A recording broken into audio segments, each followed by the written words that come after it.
करना। It is 3000 इसका मतलब ये है कि आप जो मर्जी क्लेम करें उस पर आपने 3000 की कोर्ट फीस अगर लगा दी है, उसका मकसद पूरा हो गया। ये मकसद पूरा नहीं हो जाता इससे, because under section 18 of West Pakistan civil code ordinance जो फोरम ऑफ अपील है वो डिसाइड होता है by the valuation mention in the plane.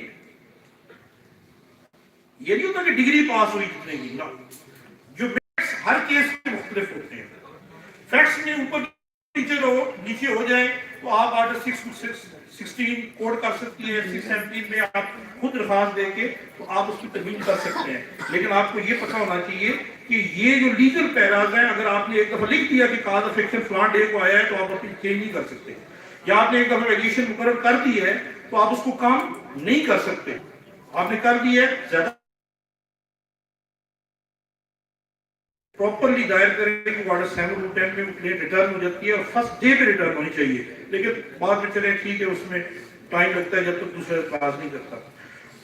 दो चीजें कि ऑर्डर 710 और ऑर्डर 711 इन दोनों के बैरियर्स को क्रॉस करने के बाद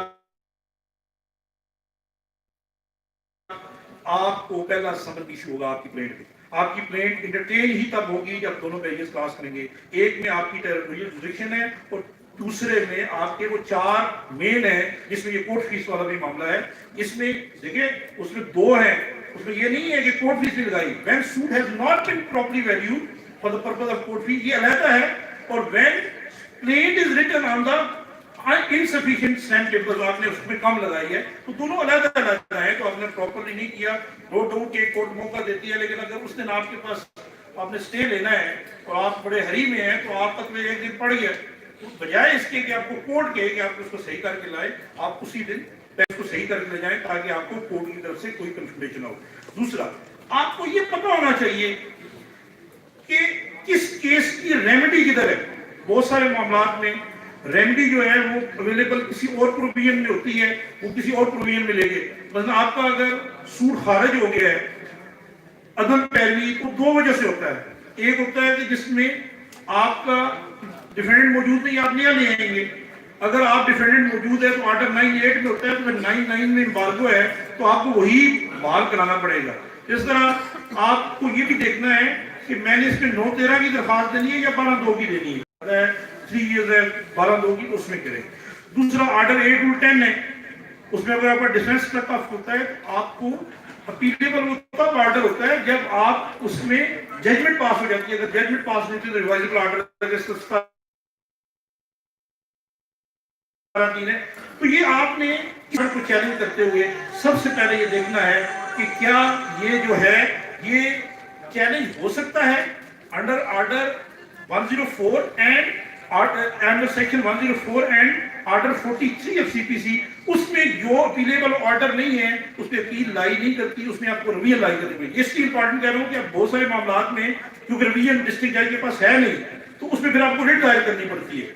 तो इसलिए आपको अब तो ये देखना पड़ेगा कि इस ऑर्डर के खिलाफ मैंने अपील करनी है या मैंने रिट करनी है। तो जो इंस्टीट्यूशन ऑफ इशू है उससे पहले आपको ये चीजें अपने दफ्तर में बैठ के करनी होती है। तो ये सारी चीजें खास करके जो 3 लीगल पैराज हैं और ये जो पार्टीज को सूट हैं, इनको दरमियान में जो भी है उसको दुरुस्त किया जा सकता है, लेकिन इन चीजों पे अपनी तवज्जो दें। मैं आपके लिए दुआ गो हूँ। अल्लाह आप हमारा मुस्तकबिल हैं, आपने आगे लेके जाना है हमें। हम जो है वो अब एग्जिट एंड की तरफ जा रहे हैं और आप अभी एंट्री है आपकी। मैं little bit senior of this bar आपको खुशामदीद कहता हूँ और मैं दुआ गो हूँ कि अल्लाह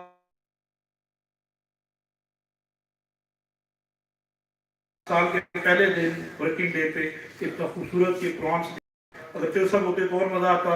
हम दुआ गो हैं कि अल्लाह पाक उनकी वालिदा साहब को भी सेहत। Thank you very much.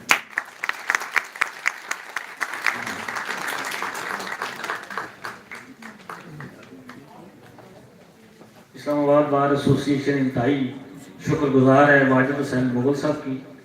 और इसके साथ आज जो दूसरा लेक्चर होगा, मैं राना मुजाहिद रहीम साहब जो कि हमारे साथ यहाँ पे बतौर वकील बड़ी अच्छी वकालत करते थे,